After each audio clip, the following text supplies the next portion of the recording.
السلام علیکم۔ میری 6 بیٹیاں تھیں، 7ویں بار حمل ٹھہرا تو میری ساس بولی کہ اس بار بیٹی پیدا کی تو تجھے گھر سے نکال دوں گی۔ میں ہر وقت پریشان رہتی اور دعا کرتی کہ میرا بیٹا پیدا ہو۔ ہمارے گھر کا نوکر بہت اچھا اور پرانا ملازم تھا۔ میں اس سے اپنے دل کی ہر بات کہہ دیا کرتی کیونکہ میرا شوہر مجھے بیٹیوں کی وجہ سے پسند نہیں کرتا تھا۔ ایک دن نوکر نے مجھے روتے ہوئے دیکھ لیا اور اس نے ایک کام کرنے کو کہا۔ جیسے کرتے ہی میری روح لرز گئی۔ اس نے کہا کہ میرا نام مصباح ہے۔ میری شادی کو 7 سال ہو گئے تھے۔ میری شادی ایک بہت ہی امیر خاندان میں ہوئی تھی۔ میرے ماں باپ نے بھی نہ اس خاندان کے لوگوں کو دیکھا اور نہ ہی کسی اور کو۔ وہ سب بس اسی بات پر ہو گئے کہ بہت بڑا گھر ہے اور اکلوتا بیٹا ہے، اور جہاں اکلوتے بیٹے ہوں وہاں پر ساری ذمہ داریاں بھی بہو پر ہی پڑ جاتی ہیں۔ اس گھر میں کسی چیز کی کمی نہیں تھی، لیکن ایک چیز نے جینا حرام کر رکھا تھا، اور وہ یہ کہ میں نے اس گھر کا وارث پیدا کرنا تھا۔ خیر، مجھے شادی کے پہلے ہی سال حمل ہو گیا۔ میں بہت زیادہ خوش تھی، لیکن یہ ہمارے اس معاشرے کا المیہ ہے کہ عورت سے امیدیں کبھی ختم نہیں ہوتی۔ پہلے اچھی پڑھائی کرے، پھر اچھی شکل و صورت کی بن کر رہے، اس کے بعد پوچھا جاتا ہے کہ اس کی شادی ہو گئی یا نہیں۔ شادی ہو گئی تو ماں بنی ہے یا نہیں، اور اگر ماں بنی تو بیٹے کی ماں بنی ہے یا بیٹی کی، اور اگر بیٹی ہوئی ہے تو کیوں نہیں ہوا۔ عورت کی ساری زندگی یہی سب کرتے اور سنتے گزر جاتی ہے۔ مجھے بھی اللہ نے سے نوازا ہے۔ میں بہت خوش تھی کیونکہ ایسے لوگ بھی تھے جن کو شادی کے 10 سال بھی اولاد نہیں نصیب ہوئی، لیکن میری ساس اور شوہر بالکل بھی خوش معلوم نہیں ہو رہے تھے۔ پھر بھی انہوں نے اپنی ناراضگی کا اظہار نہ کیا، لیکن نہ جانے قسمت میں میرے لیے کیا سوچ رکھا تھا۔ میرے گھر میں ایک ایک کر کے 6 بیٹیاں پیدا ہو گئیں۔ اس گھر کو ایک حویلی کہنا زیادہ مناسب ہوگا۔ اس حویلی کا ایک نوکر بھی تھا جسے سب اسلم کہا کرتے تھے۔ اس گھر میں جو میرا اور سمجھتا تھا، اور وہ کہتا تھا کہ اللہ نے تو آپ کے گھر میں رحمت دی ہے، وہی اکثر یہ خبر بھائی سناتے آتا کہ بیٹی ہوئی ہے، اور بدلے میں میرے شوہر سے تھپڑ بھی کھا لیتا۔ آخر 2 بیٹیوں کی دفعہ باقاعدہ میرے شوہر اور میری ساس نے بہت زیادہ غصہ کیا، مجھے بھی باتیں سنائی، اور کئی ہفتوں تک ان کا موڈ بھی خراب تھا۔ اب تو میرا شوہر اپنی بیٹیوں کو پیار بھی نہیں کرتا تھا۔ میری ساس بھی ان کو اپنے قریب بھٹکنے نہیں دیتی، ان سے ایسے خار کھائی جیسے وہ ان کو ہاتھ لگائے گی تو اس کے ہاتھ پہلواند ہو جائیں گے۔ میں بہت پریشان رہتی۔ اس گھر میں میری بیٹیوں کو ہر سہولت حاصل تھی، وہ اچھے اسکول میں جا رہی تھی اور اچھا کھاتی تھی، لیکن کوئی ان سے محبت نہیں کیا کرتا تھا۔ اسی وجہ سے میری بیٹیاں بہت ضدی ہوتی جا رہی تھیں۔ اب تو میں نے اللہ سے دعائیں کرنے شروع کر دیں کہ 6 بیٹیوں کے بعد ایک بیٹا عطا کر دے، کیونکہ میں بھی چاہتی تھی کہ اللہ مجھے بیٹے سے نواز دے۔ لیکن چھٹی بیٹی کے بعد 2 سال گزر جانے کے باوجود بھی مجھے حمل نہیں ہو رہا تھا۔ ایک تو یہ کہ 6 بیٹیوں کی ماں تھی، اور اب حمل نہ ہونا مجھے مزید باتیں سننا پڑ رہی تھی۔ میں بہت پریشان رہتی۔ جب انسان بہت پریشان ہوتا ہے تو اسے جو بھی ملتا ہے وہ اسے اپنے دل کی بات کہہ دیتا ہے۔ اسی طرح میں اپنے نوکر اسلم سے اپنی دل کی بات کہہ دیا کرتی کہ میں آج کل بہت پریشان ہوں۔ بس یوں سمجھے کہ میں نے کو اپنے بارے میں سب کچھ بتا دیا تھا کہ مجھے کیا لگتا ہے، کیا اچھا کیا برا، کیوں پریشان رہتی ہوں۔ لیکن اسلم نے مجھے اپنے بارے میں کبھی کچھ نہیں بتایا۔ ویسے بھی مجھے جانے کا کوئی شوق بھی نہیں تھا۔ وہ ایک بے زر انسان تھا، عمر میں مجھ سے چھوٹا تھا، اس گھر اور اس خاندان کا بہت پرانا وفادار تھا۔ اس کے باپ دادا بھی یہیں پر نوکر کے طور پر کام کیا کرتے تھے۔ میں نے دن رات دعائیں کی، منت مانگی، اور پھر اللہ نے مجھے پر کرم کیا۔ 7ویں دفعہ حمل ٹھہر گیا۔ میں بہت خوش تھی، اسی بات پر خوش تھی کہ اللہ نے مجھے امید سے کر دیا۔ اگر ایسا نہ ہوتا تو بہت برا ہوتا۔ میں جب بھی امید سے ہوتی تو میرے حمل کے 9 ماہ میں میرا شوہر اور میری ساس میرے ساتھ آرام سے پیش آیا کرتی۔ ان کی امیدیں ہوتی کہ سب خیر ہوگی اور اللہ ہم کو بیٹے سے نواز دے گا۔ وہ اس بیٹا بیٹی کے چال میں ایسے پھنسے تھے کہ وہ ڈاکٹر سے پتہ بھی نہ کرواتے تھے ان کے ہاں بیٹا آنے والا ہے یا بیٹی۔ وہ کہتی تھی کہ عین وقت پر ہی پتہ چلے گا۔ شاید اس کے پیچھے بھی کوئی ڈر تھا۔ ایک دن میں اپنے کمرے میں بیٹھی تھی کہ میری ساس میرے کمرے میں آئی۔ پہلے مجھ سے میری صحت دریافت کی اور پھر مجھے کہا، دیکھو اگر اس دفعہ تمہارا ہاں بیٹا نہ ہوا تو ہمیں کچھ ایسا کرنے پڑ جائے گا جس کی تم کو ہم سے امید نہیں ہوگی۔ میں نے پوچھا کہ یہ آپ کیا کہہ رہی ہیں، کیا کریں گے؟ میرے ساس نے کہا کہ ہم تمہیں اس گھر سے نکال دیں گے۔ میں بہت زیادہ ڈر گئی تھی اور میری آنکھوں سے آنسو جاری ہو گئے۔ میں نے کہا کہ اس گھر کے علاوہ میرا ہے ہی کون؟ ماں باپ تو میرے اس دنیا میں نہیں رہے، بہن بھائی بھی کوئی نہیں۔ اگر آپ مجھے گھر سے نکال دیں گی تو میں اپنی بیٹیوں کے لے کر کہاں جاؤں گی؟ میری ساس نے کہا کہ یہ ہمارا مسئلہ نہیں ہے، اس لیے دعا کرو کہ تمہارے ہاں بیٹا ہی پیدا ہو۔ اگر تمہارے ہاں بیٹا پیدا ہو تو تم اس حویلی میں مالک کا بن کر راج کرو گی۔ میں تمہیں بہت زیادہ خوش رکھوں گی۔ تمہاری بیٹیوں اور تم جو چاہو گی تمہارے سامنے حاضر کر دیا جائے گا، لیکن اگر تمہارے ہاں بیٹا پیدا نہ ہوا تو پھر سمجھو کہ تمہیں آسمان سے اٹھا کر زمین پر پھینک دیا جائے گا۔ میں اپنے بیٹے کی دوسری شادی کروا دوں گی۔ میں بالکل حق پر ہوں۔ میں نے تمہیں 6 موقع دیے، اگر 6 موقعوں کے بعد بھی تم ہمیں ایک اولاد نرن نہ دے سکی تو اس میں تمہاری غلطی ہے۔ ہم لوگ تو حق پر ہیں۔ میری ساس کی زبان پر جو آیا انہوں نے مجھے سنا ڈالا۔ یہ بھی کہہ دیا کہ اگر بیٹا پیدا نہ ہوا تو اسی دن اپنی 7ویں بیٹیوں کو ساتھ لے کر ادھر سے تمہیں جانا ہوگا۔ میں حیران رہ گئی تھی، وہ اس قدر ظالم کیسے ہو سکتی ہیں؟ اچھی تو یہ میری ساتھ کبھی بھی نہیں تھی، لیکن اتنا ظلم یہ لوگ میرے ساتھ کیسے کر سکتے ہیں؟ اسلم کو کچھ دیر پہلے میں نے جو بات سنائی تھی وہی دینے شاید کمرے میں آ رہا تھا۔ جب اس نے میری ساس کی باتیں سن لی اور مجھے روتے ہوئے بھی دیکھ لیا، جب وہ کمرے میں آیا تو میرے آنسو اس قدر شدید سے بہہ رہے تھے کہ میں ان کو روک نہیں سکتی۔ اسلم نے جو ایک طرف رکھا اور ہاتھ باندھے کھڑا ہو گیا۔ اس نے سر جھکا لیا۔ میں نے اپنے آنسو صاف کیے۔ اس نے کہا کہ بی بی میں نے سب سن لیا ہے، یہ بڑے ہی ظالم لوگ ہیں۔ ان کے باپ دادا بھی ایسے ہی کرتے تھے اور ان کے خاندانوں کو کوئی بد دعا ہے کہ کہیں سالوں تک ان کے خاندان میں بیٹا ہی پیدا نہیں ہوتے۔ بڑے صاحب بھی تو بڑی بی بی کی شادی کے 10 سال بعد پیدا ہوئے تھے۔ میں حیران ہوئی کہ میرے ساس 10 سال تک اولاد نہ کر سکی۔ ان کو کیا محسوس ہوا ہوگا؟ وہی جو اب مجھے محسوس ہو رہا ہے۔ پھر کیا اب وہ میرا اور دکھ نہیں سمجھ سکتی؟ اور میں نے تو اس گھر کو اولاد دی تھی، ایسا تو نہیں تھا کہ میں بالکل ہی بانج تھی۔ بی بی میں آپ کو ایک ترکیب بتاتا ہوں، یہ بڑا پرانا نسخہ ہے۔ اس نسخے کے اوپر ہمارے بڑوں کا اور پیروں کا سب پر اس کا بھروسہ ہے، اور کچھ زیادہ کرنا بھی نہیں ہے۔ صرف رات کو سوتے ہوئے ایک دودھ کا گلاس کے ساتھ تل کے لڈو کھانے ہیں۔ میں شرط لگا کر کہتا ہوں کہ آپ کے ہاں بیٹا ہی پیدا ہوگا۔ میں نے اسلم کو کہا کہ تم یہ کیسی باتیں کر رہے ہو؟ اس طرح بیٹا کیسے پیدا ہو سکتا ہے؟ اسلم نے کہا، بی بی جہاں اتنا کچھ کر لیا وہاں یہ بھی کر کے دیکھ لیں۔ اگر بیٹا پیدا نہ ہوا تو میرا نام بدل دیجیے گا۔ امیر لوگوں میں ایک بڑی خامی ہوتی ہے کہ جب وہ بہت زیادہ پریشان ہوتے ہیں تو اپنے ناسمجھ نوکروں کے مشورے بھی آ جاتے ہیں اور یہ بھی نہیں سوچتے کہ وہ جو مشورے دے رہے ہیں اس کے پیچھے کوئی منطق بھی یہ ہے یا نہیں۔ میں نے بھی اسلم کی بات مان لی اور اس سے کہا کہ روز رات کو دودھ کا گلاس اور تل کے لڈو کھا کر سو یا کرو گی۔ میں دن بھول جاؤں گی تو تم میرے لیے لے کر آ جانا۔ اسلم نے کہا کہ میں یہ کام اپنی ذمہ داری سمجھ کر رکھوں گا، اور مجھے یقین ہے کہ اس دفعہ آپ کو بیٹے سے نوازا جائے گا۔ پھر آپ اس حویلی پر راج کریں گی اور مجھے بھی آپ کی کر کے بہت خوشی ہوگی۔ بہت سالوں بعد اس حویلی کو کوئی اچھے مالکن ملے گی۔ جیسا اسلم نے کہا تھا میں نے روز رات کو دودھ کا گلاس اور تل کے لڈو کھانا شروع کر دیے۔ پہلے تو مجھے عجیب سا لگا، لیکن مجھے کوئی پرواہ نہ تھی۔ اس کا جیسا کیسا تھا، یہ کرنا عجیب کام تھا، پر مجھے کسی بھی طرح بیٹے کی ماں بننا یہی میرا مقصد حیات بن کر رہ گیا تھا۔ اگر میں کسی دن بھول جاتی تو اسلم خود میرے لیے دودھ اور تل کے لڈو لے آتا۔ میرے شوہر کو اس کی بات کی کوئی خبر نہیں تھی، لیکن ایک دن میرے شوہر نے یہ بات نوٹ کر لی اور اس نے کہا کہ یہ دودھ اور لڈو تمہارے لیے آئے ہیں۔ تو میں نے کہا کہ دودھ ہے، آپ امی نے رات کو دودھ پیا کرو۔ میرا شوہر بننے اور کہنے لگا کہ شاید یہ بھی دعا کیا کرو کہ تمہارے ہاں بیٹا پیدا ہو اور نہ کھانا پینا تمہارے کسی کام نہ آئے گا۔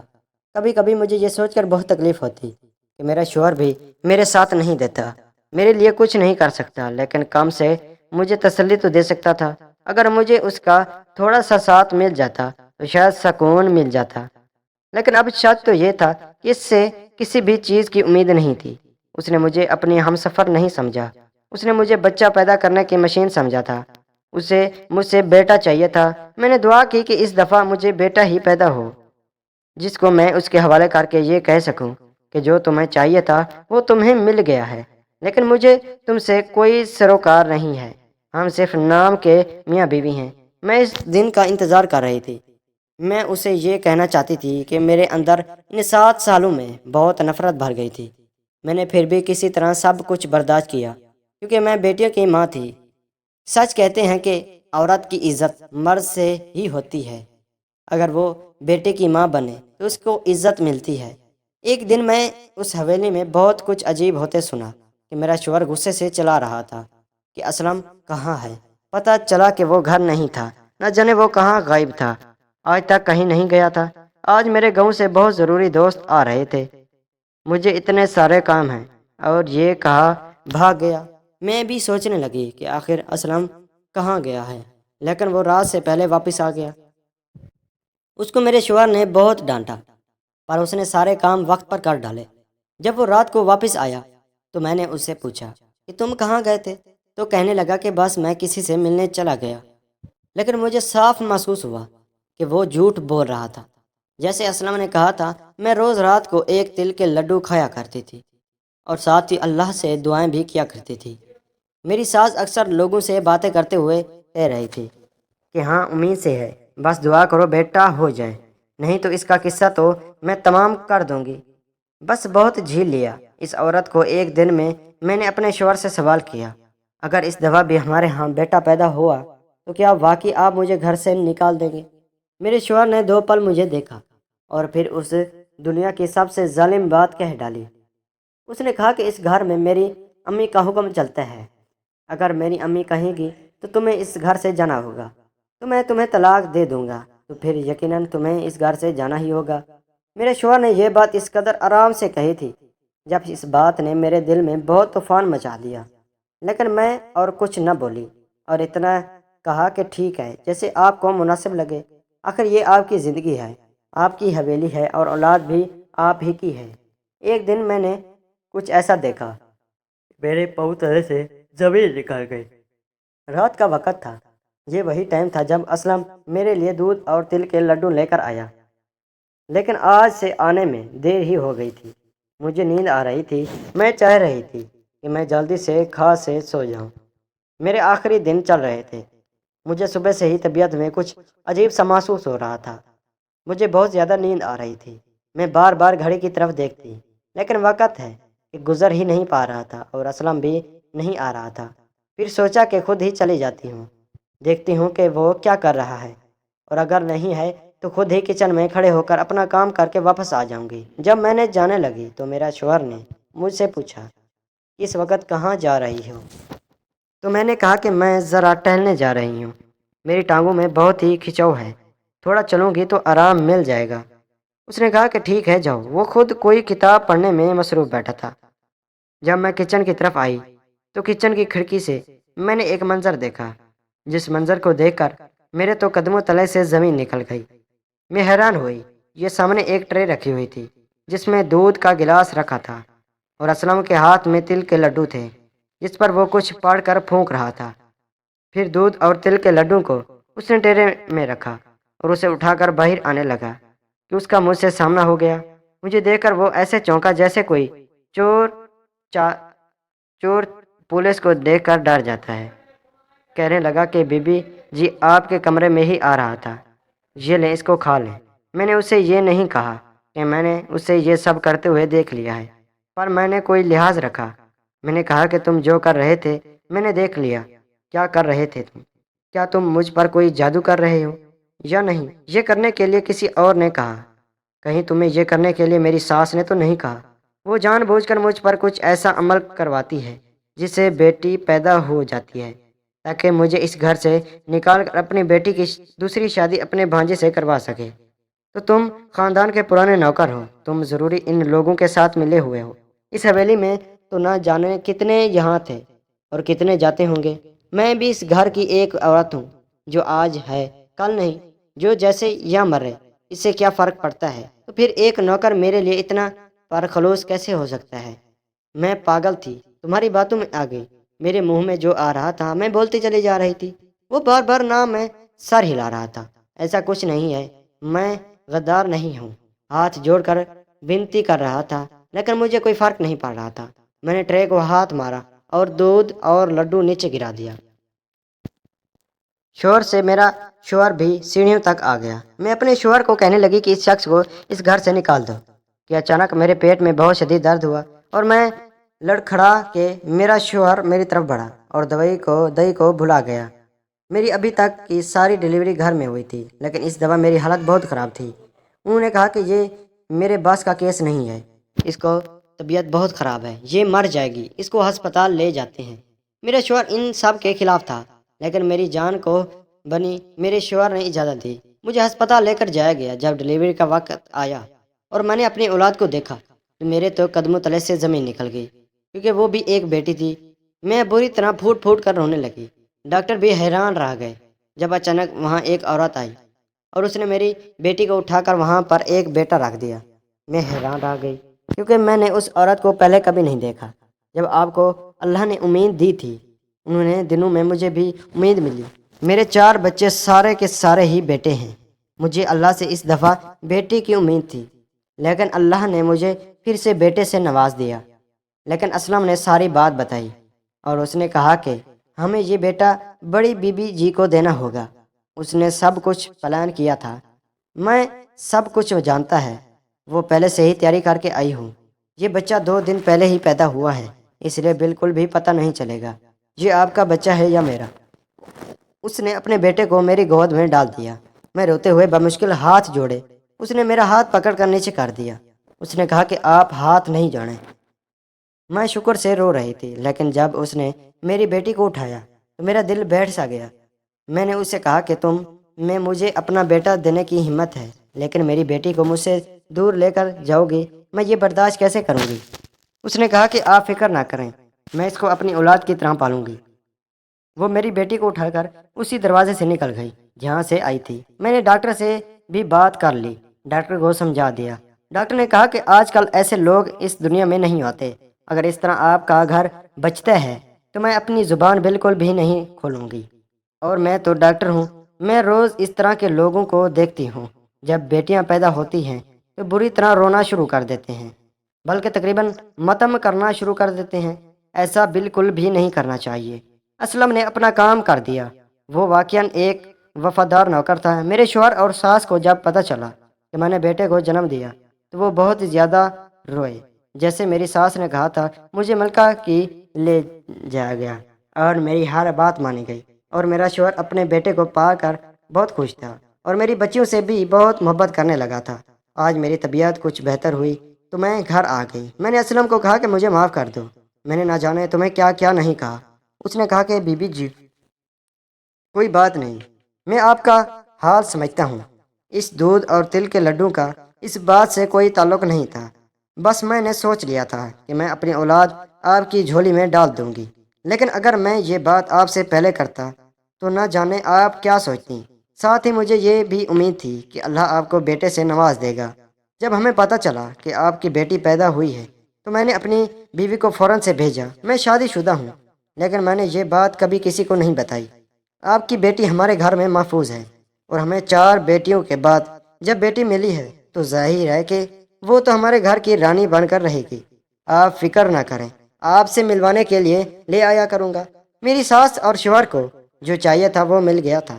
میں اس گھر کی ملکہ تو تھی، لیکن میرے دیور تو بدل گئے تھے۔ میں ان کو اب جوتے کی نوک پر رکھا رہی تھی، ان کی ہر بات کا جواب دیتی تھی اور وہ بھی چپ کر کے سن لیتے۔ پھر قسمت نے بازی پلٹ دی اور ایک دن میرے ساتھ ایک بہت بڑا حادثہ ہو گیا۔ میری ساس اور شوہر گاڑی میں بیٹھ کر کہیں جا رہے تھے۔ ان کے کار حادثے کا شکار ہوا اور وہ دونوں اس دنیا میں نہیں رہے۔ مجھے اپنے شوہر کے جانے کا بہت افسوس ہوا۔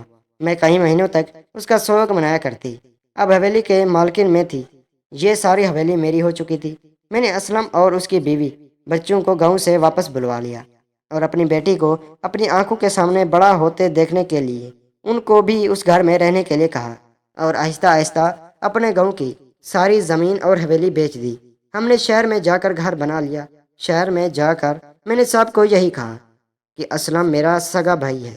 وقت کے ساتھ ساتھ بچیاں اور اسلم کا بیٹا جوان ہو گیا تو میں نے اس کی شادی اپنے سب سے چھوٹی بیٹی سے کرا دی۔ اسی طرح مجھے اپنی بیٹی بھی واپس مل گئی۔ ساری دنیا میں ہی جانتی ہے کہ اسلم میرا بھائی ہے۔ فرض تو اس نے بھائیوں سے بھی بڑھ کر ادا کیا ہے، نہ صرف میری مدد کر کے بلکہ ان بچوں کی پرورش کرنے میں بھی اس نے ہماری بہت مدد کی ہے۔ اب ہم سارے اسلم کے بچے اور میرے بچے وہ آپس میں ایک دوسرے کے ساتھ خوشی خوشی رہتے ہیں۔ ہم سب بہت خوش تھے۔